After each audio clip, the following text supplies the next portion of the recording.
नमस्कार मित्र आणि मैत्रिणींनो, नणंद भाऊजाई किचन या चॅनलमध्ये मी तुमचं स्वागत करते। आज मी बनवणार आहे कढीपत्त्याची पौष्टिक अशी चटणी। त्यासाठी लागणारं साहित्य: शंकेश्वरी मिरची, अर्धी वाटी तीळ, अर्धी वाटी शेंगदाणे, 12 ते 15 लसणाच्या पाकळ्या, 1 वाटी कढीपत्ता, चवीनुसार मीठ, अर्धी वाटी सुकं खोबरं। आता आपण हे एक एक करून सगळं भाजून घेऊया। चला तर मग आता आपण गॅस पेटवून घेऊया आणि लोखंडी तवा गरम करून घेऊया।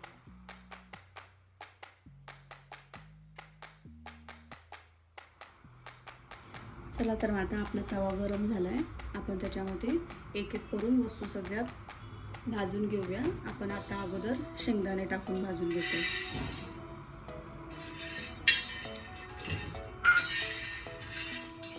आपण थोडंसं तेल ओतूया याच्यामध्ये।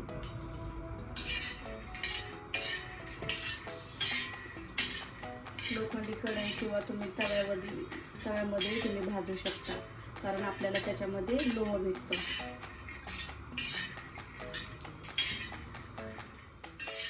शेंगदाणे आपले खरपूस भाजले, आपण याला काढून घेऊया।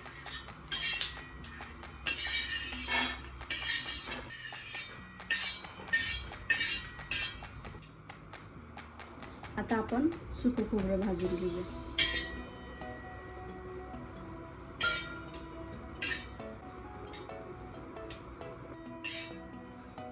थोडंसं आपल्याला सुकं खोबरं भाजायचं, जास्त नाही लाल करायचं, नाहीतर कडवटपणा येतो चटणीमध्ये।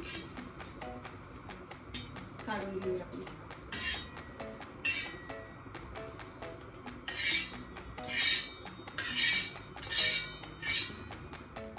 आता आपण सफेद तीळ भाजून घेऊया।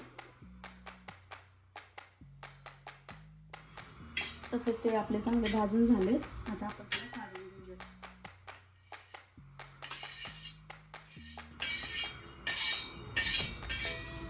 आता आपण शंकेश्वरी मिरची भाजून घेऊया। याच्यातही आपण थोडं तेल टाकूया।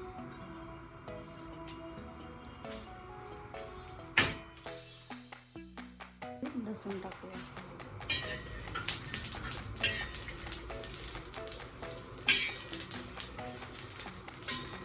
त्याच्यानंतर आपण कढीपत्ता टाकूया आणि थोडं तेल टाकूया।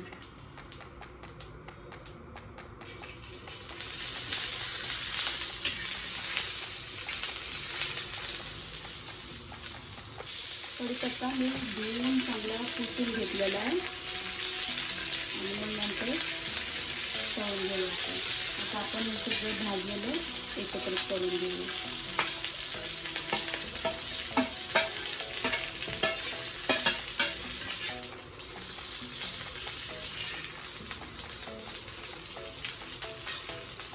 आता आपण काढून घेऊया आणि मिक्सरला बारीक करून घेऊया।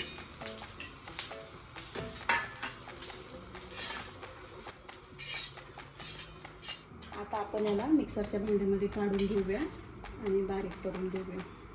जर तुम्हाला तिखट चटणी हवी असेल तर तुम्ही लवंगी मिरची पण टाकू शकता। आता आपण याला मिक्सरला बारीक करून घेऊया।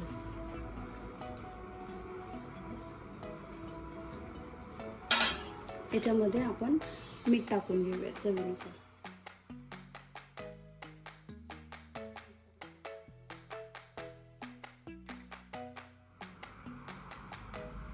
चला तर मग आता मिक्सरमध्ये बारीक करून झाले, आपण चटणी काढून घेऊया।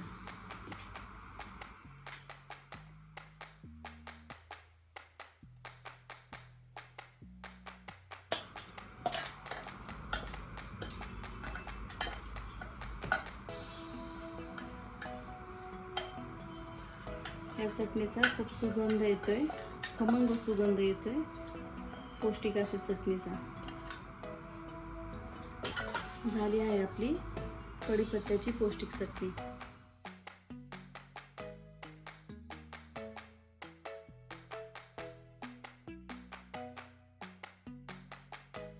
प्लीज आमच्या व्हिडिओला लाईक आणि शेअर करा आणि चॅनलला सबस्क्राईब करा। धन्यवाद।